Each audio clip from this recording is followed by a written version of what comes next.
Vamos lá, bom dia, boa noite, pessoal. Estamos aqui agora, boa noite, pessoal. Estamos aqui agora no terceiro episódio do programa Zio Padrão. A ideia hoje é nós discutirmos sobre ETF, né, o que é isso, para que funciona, por que esse investimento se tornou tão popular no Brasil, né, no mundo, e por que ele não ainda deslanchou aqui no Brasil. Acho que é um pouco essa a discussão. Por enquanto, estou eu e a Fernanda aqui logados. O Arthur deve entrar daqui a pouquinho, que ele estava com problema aí de achar conexão e tudo, mas vamos seguindo, ele daqui a pouco se junta com a gente. Tá? Então, o que a gente tem que falar aqui, o que eu acho importante, na minha visão, a gente falar sobre ETF? ETF a sigla ETF vem de Exchange Traded Funds, que é o quê? É um fundo com cotas negociadas em bolsa, certo? Tão simples quanto isso.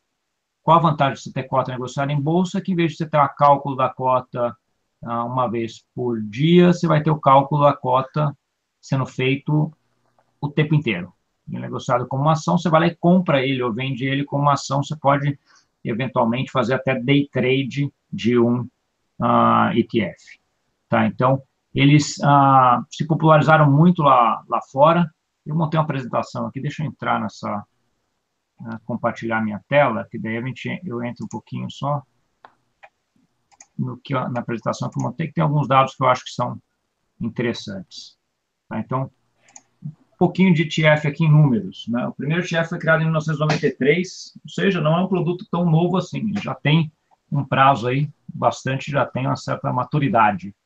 Né? Mas foi aí em 97, comecinho dos anos 2000, que ele começou a ter uma popularidade muito grande lá fora. Né? Hoje você já tem listados aí no mundo praticamente 4 trilhões de dólares em ETF. Esse valor é gigante. Né? Você tem ETFs hoje investidos mais do que o PIB do Brasil. Né? Então, assim, é um valor extremamente alto. A dívida brasileira, a dívida pública brasileira hoje deve estar por volta, alguma coisa em torno de $1 bilhão. Né? Então, você tem investimentos nesses produtos aí de 4 vezes a dívida pública total brasileira, que é uma dívida pública considerável, né? Não é uma dívida pública pequena. Né? A iShares, aí, que é uma segmento dentro da BlackRock, que é o principal é um asset management lá fora, um gestor de fundos, que tem a grande parte desses ETFs, é uma principal emissora desses ETFs no mundo. Tá? Um pouquinho de crescimento, aí a gente teve a 3,4, essa transparência, ela pega dados aí de uns 6 meses atrás, para vocês terem uma ideia de como é que está o crescimento, né? Já subiu quase 20% em coisa de 6 meses, um ano, o valor que você tem de ETFs. Tá? O principal lugar onde você tem listados ETFs é nos Estados Unidos, alguma coisa em torno de um pouquinho mais do que 30% dos ETFs são listados nos Estados Unidos. O maior que tem é um ETF que é atrelado à rentabilidade do S&P, que é o índice da Bolsa Americana, mais ou menos a mesma ideia do que a gente tem do Ibovespa aqui no Brasil. Tá? Essa é um pouquinho do que eu queria comentar de ETFs. Acho que vale agora, Fernanda, comentar alguma coisa, Fê. Você tem alguma dúvida em relação ao ETF? ETF é um várias, investimento né? que você acha que é bom ou não? Eu ainda sou mais ETF que o Bitcoin, hein? Mas o ETF no Brasil é relativamente novo, né? Então, quando você falou de 93, 97, é bastante antigo nos Estados Unidos, mas aqui, ainda mais para pessoa física, né? Eu acho que pessoa física tem ainda pouco acesso a esse instrumento. Acho que do total aqui no Brasil, só 5% é pessoa física, né? Então, ainda está, de fato, engatinhando. E aqui a gente tem, quando você tem lá 3 mil, 4 mil fundos fora, aqui acho que tem 16 ou 17, né? Ainda é relativamente novo aqui no Brasil, né? Então acho que muita gente ainda não conhece o produto, tem receio, né? E não deixa de ser ainda um produto arriscado, porque hoje a gente só tem referenciado em ações, né? Ou seja, a cesta do ETF aqui é só ações, a gente não tem renda fixa. E aí vem a minha primeira... Por que você acha que a gente não tem ETF de renda fixa aqui no Brasil? É muito pouco. Nem Tcharam! começou, né? Eu acho que tem uma questão. Não, tem uma questão de tributação, né? Que eu acho que ainda está sendo discutida. Tá, era isso E, mesmo. A gente tinha uma questão de tributação. Os ETFs no mundo, a grande maioria também é atrelado a índices de bolsa, tá? Então, são atrelados à renda variável, mas de qualquer forma, você tem aí grande parte dos ETFs atrelados à renda fixa também, né? Então, você podia ter um ETF atrelado ao CDI, atrelado ao LIBOR lá fora, que nem você tem, ou um ETF aqui atrelado ao índice, ou IMAB, que é o índice calculado pela Ambima, que é o índice que calcula a média de rentabilidade de todos os títulos públicos indexados à inflação, né? Então, para quem quisesse fazer um investimento de longo prazo, uma aposentadoria, ao invés de comprar um tesouro direto e algumas NTNBs, você poderia eventualmente comprar um ETF atrelado, onde a rentabilidade desse ETF estaria atrelado à rentabilidade desse IMAB. Por que ninguém colocou isso ainda, né? Então, ETFs aqui a gente já tem alguns, o principal é o BOVA11, que é atrelado ao índice de ações, mas em relação à renda fixa não tem, né? Por que que não? A primeira discussão que se tinha, a primeira restrição que tinha era a parte de imposto. Como será imposto de renda desse ativo? Porque ele é tradeado em bolsa como se fosse uma ação, ele tem uma cota onde você compra e vende lá, pode fazer até day trade da cota desse ETF, mas se fosse um ETF de renda fixa, teria como base ativos de renda fixa, né? E aí, como é que você tributa? A legislação, isso tinha uma dúvida grande uh, e até a definição, já tinha um guia mais ou menos de como é que seria a tributação, mas ela foi definida em maio desse ano, quando saiu uma resolução que disse que a tributação ela vai ser de acordo com o prazo de investimento dos ativos dentro desse ETF. Tá? Então, ela começa com, se não me engano, acho que 25, né? E vai, ou 25, 25, e vai a acho que é 15, 25. se esses ativos tiverem um prazo médio acima de 2 anos. O que significa dizer que para você que está investindo, você pode fazer day trade nele, você vai day trade ou operações de uma semana e pagar 15% de imposto sobre a rentabilidade que você tiver, se os ativos compostos daquele índice tiverem um prazo médio acima de 2 anos, né? E melhor, ele não vai ter come cota. Tá? Então, diferentemente dos fundos hoje, que você investe, se tivesse um fundo hoje que tivesse a mesma estratégia, fosse um fundo passivo que replicasse o IMAB, que existem alguns, você aplica nesse fundo, a cada 6 meses você tem o que a gente chama de come cota, né? Que é uma forma de antecipação de imposto de 15% ao ano pago, tá? Na cota do fundo. No caso do Mas, ETF, então, diga. então, por exemplo, você pega um ETF, vai de renda fixa e você coloca vários títulos do Tesouro de diferentes vencimentos. E aí tem gente que pode entrar e sair do ETF a todo momento. Sim. Vamos supor que saia com os papéis mais longos e está 15%. Como você fica remontando a carteira para ter. Ou seja, tem uma hora que talvez vai ter papel mais curto, enfim, não sei. Na verdade, você tem que ter toda a estratégia de gestão desse fundo, né? Assim como qualquer fundo passivo, quando você tem gente entrando e saindo, você tem que ajustar a carteira daquele fundo, né? Então, vamos supor que tem um fundo que É. tenha lá 10 milhões de reais e chega alguém e investe 1 milhão de reais naquele fundo, eu precisaria pegar esse 1 milhão de reais e replicar toda aquela carteira daquele fundo novamente, né? Se ele fosse um fundo passivo NTNB. Teria que comprar um pedacinho de cada NTNB igual à proporção que você tinha antes, para se manter a mesma proporção e que ele ficar aderente ao índice, que é o índice da NTNB. No caso do ETF, isso acontece quando você tem essas captações novas, quando você tem mais demanda em relação à oferta, né? Porque se não tiver esse caso, o que acaba acontecendo é que essa cota acaba simplesmente mudando de mão, né? Então, você vai ter, se um fundo tem 10 milhões lá, e tem uma pessoa querendo comprar, aplicar 1 milhão nesse fundo, e uma pessoa querendo resgatar 1 milhão desse fundo, simplesmente para efeito do fundo, ele fica com o mesmo dinheiro, ele só troca que quem é aplicador hoje, em vez de ser o Gustavo, é a Fernanda, né? Então, ele tem um mecanismo que ele faz esse ajuste diariamente, para que você consiga ajustar isso daí para que o fundo fique com uma correlação ou ande de acordo com o, com a rentabilidade do benchmark, né, do que está servindo de lastro para esse fundo, o índice que ele tem que acompanhar, na verdade. Então, você tem mecanismos, então, esses mecanismos são feitos, isso é comum no mercado, eu já trabalhei com alguns fundos assim, né, já fiz gerenciamento de alguns fundos, são mecanismos padrões dentro de qualquer gestão de fundo. Tá? Agora, por exemplo, eu acho que isso é um ótimo produto para quem quer diversificar, né? Hoje, já que a gente tem os ETFs basicamente de ações, eu acho que é um produto bom para você diversificar, né? Você quer ter um pouco de ação, em vez de você ficar comprando ações isoladas, você compra aí uma cestinha de ações que replica o Ibovespa, por exemplo. Né? Então, você não tem o trabalho de montar uma carteira. Você já tem uma Sim, cesta ali replicando. sim, exatamente. Tá? No caso do fundo de ações, hoje, porque assim, hoje você quer apostar numa alta da bolsa, por exemplo. Então, vamos pegar aqui não o ETF de renda fixa, pegar agora o ETF de renda variável, que é onde você consegue operar alguma coisa no Brasil. Eu tenho um view, eu acho que o bolsa vai subir. Fazer o que a gente chama de stock picking. Você não quer escolher quais ações vão subir dentro daquele índice. Você acha que o Ibovespa, que é o índice geral, vai subir. Como é que você faz uma aposta ou investe no Ibovespa? De duas formas hoje. Né? Três.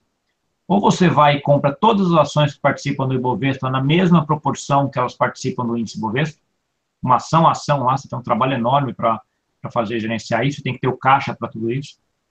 Ou Isso é você caro, né? sai caro, é trabalhoso, o índice Bovespa ele tem reavaliações periódicas que você teria que ajustar isso de vez em quando. Você poderia investir num fundo de ações que faria isso para você, tá? E aí ele cobraria também uma taxinha de administração para fazer isso.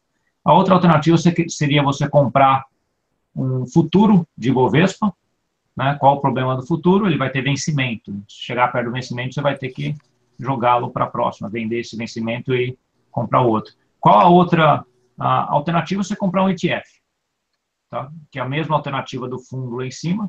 Tá? Então, dessas quatro alternativas que você teria para apostar numa alta do Ibovespa, o ETF seria uma outra. Qual a vantagem do ETF em relação ao fundo? O ETF é cotado em bolsa, você entra e sai quando você quer, durante o dia, ele varia durante o dia, ele não espera o final do dia para pegar o fechamento do Ibovespa. Tá? Então, se você chegar num dia onde você está lá investido nesse ETF, está comprado em bolsa, e fala assim, eu acho que hoje vai ter uma reunião do Fed ou de alguém lá fora, e eu quero resgatar, não quero estar com tanta participação no Ibovespa, não quero mais ficar comprado Ibovespa hoje durante o dia, porque pode ser que esse aumento de taxa de juros nos Estados Unidos vai fazer com que a bolsa sofra. Você vai e vende esse ETF às 11 horas da manhã. Né? Para resgatar o fundo, mesmo que você peça o resgate às 11 horas da manhã, ele vai ser cotizado só no dia seguinte. Então, você já pega esse movimento da tarde e o fechamento. Então, você não tem essa vantagem. Outra vantagem do ETF, no caso de renda variável, a taxa de administração do ETF em geral é mais baixa. Né? Então, você vai pagar aí, no caso do BOVA11, que é o principal que a gente tem hoje aqui no Brasil, você paga uma taxa de administração de 0,54, se não me engano, tá? Contra a maioria dos fundos de ações, que são taxas maiores do que essas. Então, e ele é um instrumento fácil, ele está lá, como eu brinco, ele é quase, dá para você ficar brincando de videogame com ele. Né? Você fica lá e está cotando como se fosse uma ação. Pode comprar e vender, você pode comprar, acho que a bolsa vai subir hoje, você compra ele de manhã e vende de tarde. Né? Então, assim, tanto para estratégias de curtíssimo prazo, como para estratégias de longo prazo, ele funciona imensamente bem, né? Com uma transparência enorme. É muito interessante você olhar que, assim, lá fora ele teve uma popularidade muito grande, porque o mercado, a regulamentação do mercado lá é um pouco mais diferente daqui. Então, fundo lá fora, tem muitos fundos que não têm cotas diárias, eles têm cotas a cada 30 dias. Né? Ou seja, a transparência do mercado em relação a isso é muito menor. Tá? Hoje, qualquer fundo do Estado aqui, qualquer fundo aqui no Brasil, você pode entrar no site da CVM e você vai pegar toda a posição que esse fundo tem, os regulamentos, a taxa que ele cobra, as cotas dos últimos X anos que esse fundo, desde quando ele existe. Você consegue isso fácil. Qualquer pessoa física entrando no site da CVM está lá publicado isso. Lá fora isso é mais difícil, né? Mesmo porque tem fundos que não publicam cotas diárias, publicam cotas só a cada 30 dias, e esse tipo de coisa. Então, o que aconteceu lá fora é que os reguladores também gostaram muito dessa ideia de ETF, porque essas cotas desses fundos são publicadas em bolsas todo dia. A transparência é muito maior. Então, com base nisso, fica melhor para o sistema e melhor para os reguladores. Os reguladores gostaram muito desse produto e incentivaram muito esse produto, né? E aí vem também, já vou aproveitar para fazer um link de por que o mercado aqui de ETF de renda fixa ainda não deslanchou. Um dos fatores era o fator tributário. Como é que você ia tributar esse ETF de renda fixa, que foi resolvido, aí, como eu falei um pouco antes, lá em maio desse ano, tá? Com uma resolução. Só que quem que é o grande, quem que ajudou muito na formulação dessa tributação e forçou que ela saísse relativamente rápido? Ninguém menos do que o Tesouro Nacional. O Tesouro Nacional tem na lista e tem licitação já feita para licitação, eu digo no sentido de escolha de um gestor, para emitir um ETF de renda fixa atrelado às NTNBs. Tá? Isso já tá ali no forno. Só que está no forno do Tesouro é um forno que demora um pouquinho mais, né? Então, assim, por mais que a tributação tenha sido resolvida, ele tenha ajudado muito nessa parte de tributação, a expectativa é que ele lançasse esse ETF no primeiro semestre desse ano, depois que a tributação foi resolvida, depois de maio. Agora depois mudaram para esse semestre, segundo semestre desse ano. Tá? As últimas informações que você tem é que provavelmente vai ficar só para o ano que vem, né? E aí fica todo mundo em compasso de espera, né? Eu vou lançar, mas o Tesouro já vai lançar outro, então eu espero o Tesouro lançar para depois lançar, e aí acaba que ninguém lança. Tá? Essa é pelo menos a minha visão de por que está demorando tanto.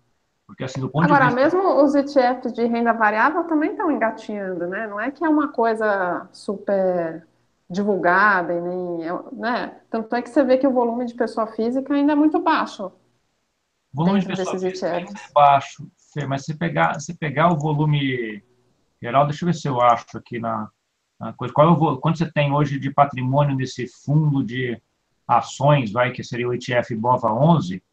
Deixa eu entrar aqui que eu compartilho a tela com vocês, para já te mostrar também. E outra vantagem também é que eles não têm taxa de performance, né? Não tem taxa de performance, exatamente. Vamos aqui, compartilhar tela, compartilhar, está aqui. Essa é a minha tela. Tá? Esse aqui é o site da BlackRock, e aqui tem informações sobre o principal... Se pegar pelo site da B3, lá da Bovespa, também tem grande parte dessas informações, mas eu achei aqui um pouco mais organizado para mostrar. Então, BOVA11, ETF de renda variável. Tá? Aqui você consegue lâmina, tudo que você precisa de informação em relação a esse fundo. Patrimônio líquido, 3,8 bilhões de reais.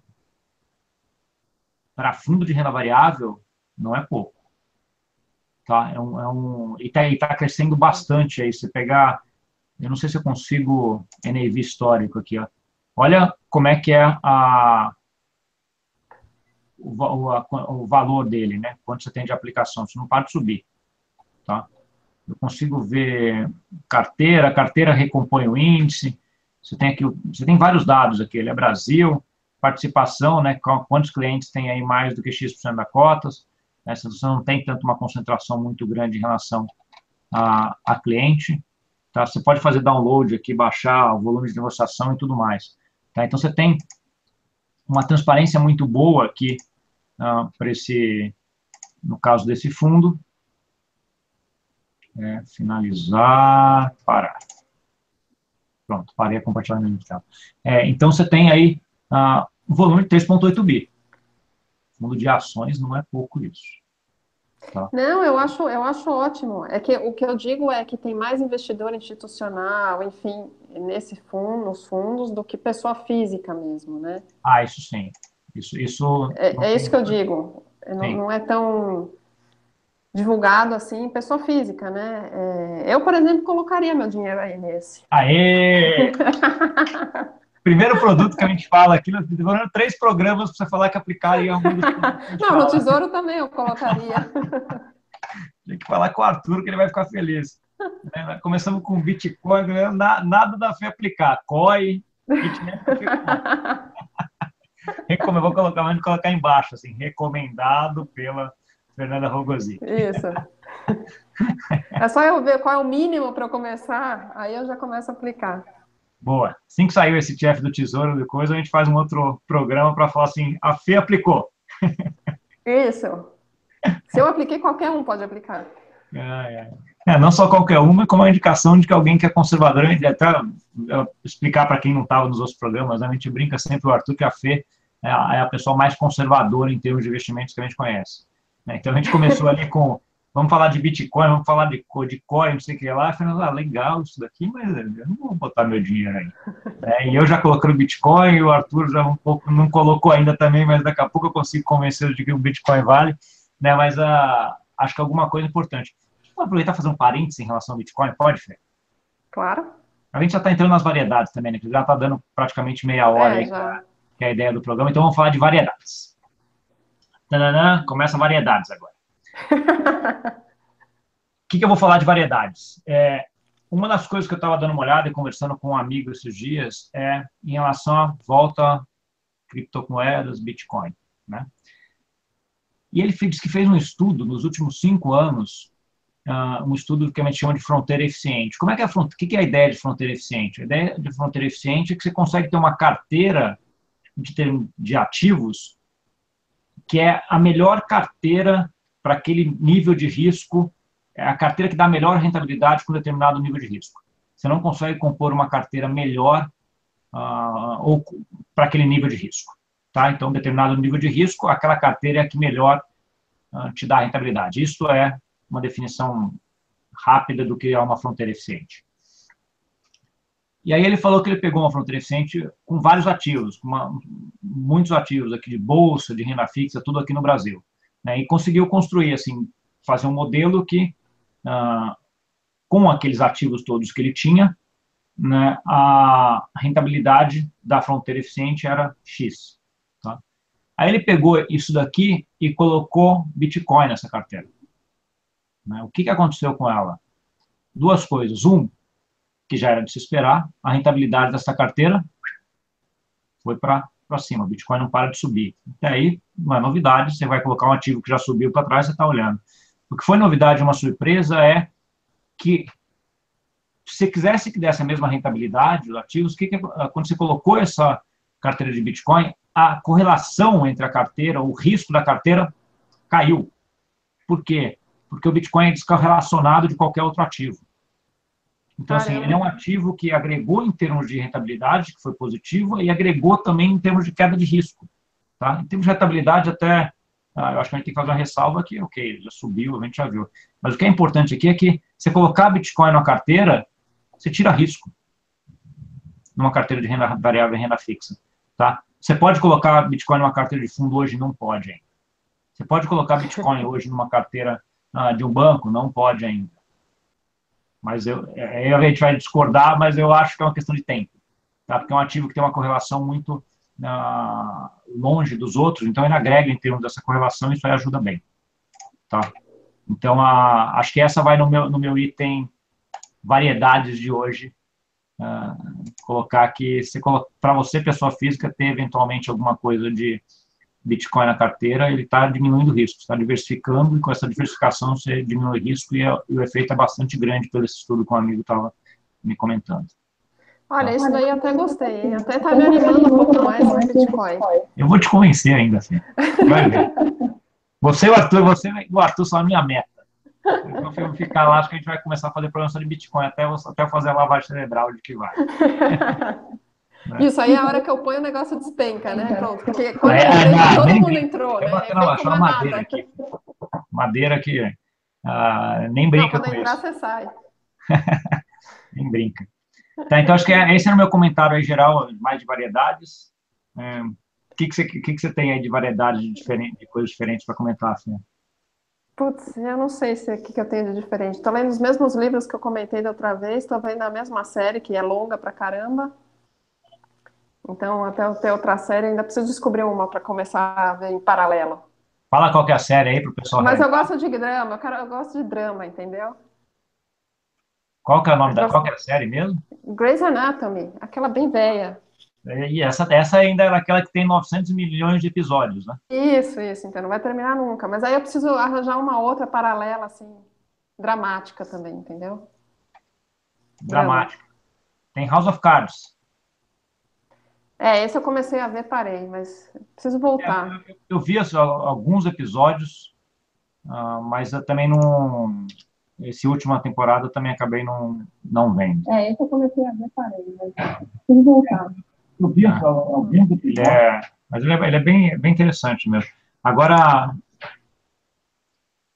que mais? As partes de séries também, eu tenho visto muito pouco vídeo esses dias, né? Então também não posso dizer muito. Tenho feito, chegar em casa muito cansado e acabei não fazendo nada. Mas eu acho que é isso. Então acho que a ideia que era discutir, não sei se tem mais algum outro ponto, Fê. Não, eu acho que assim, de ETF, fica aberto se as pessoas ainda quiserem fazer pergunta para mandar as dúvidas. Não sei se. Provavelmente as pessoas ainda vão ter dúvidas, porque é um produto novo. Então, como aplicar, qual o mínimo, enfim, coisas às vezes que a gente não abordou aqui. Se a pessoa tiver dúvida, escreva, né? Como diz o Gustavo, tem vários canais aí de comunicação, e-mail, YouTube, Facebook, enfim. Aí mande sua pergunta e a gente responde. Eu vou responder. Se alguém tiver ideia também, a gente tem já um cronograma aí de algumas temas que a gente deve discutir nas próximas semanas. A ideia é fazer esse canal agora virar semanal. Né? A gente já teve, está no segundo episódio, está fazendo um sucesso para nossa felicidade bastante grande. Aí a gente tem recebido bastante comentários positivos em relação a ele. Então, a gente vai, em vez de fazer um dos comentários, que até para melhorar, em vez de fazer ele a cada 15 dias de 1 hora, nós resolvemos fazer ele a cada toda semana, Semanal. 30 segundos, 30 minutos. Tá? Então, a gente aí vai discutir alguns temas. Então, se alguém tiver alguma ideia de tema, alguma coisa que queira entender um pouco mais, discutir um pouco mais, fica à vontade para se comunicar com a gente vai fazendo aqui, vai trocando uma bola. Para quem está vendo, vai ver isso aqui gravado, os canais aí, a gente consegue, tanto o canal do YouTube, quanto, eventualmente, LinkedIn, Facebook, vocês conseguem nos achar aí, isso daí, a gente entra em contato facilmente quando vocês tiverem alguma dúvida. Tá bom? Legal. Então, acho que é isso. Muito obrigado aí para os que participaram ao vivo e obrigado também a quem vai ver aí o gravado. E estamos aí. Semana que vem tem mais um. Legal. Obrigada. Boa noite. Tchau, tchau. Tchau.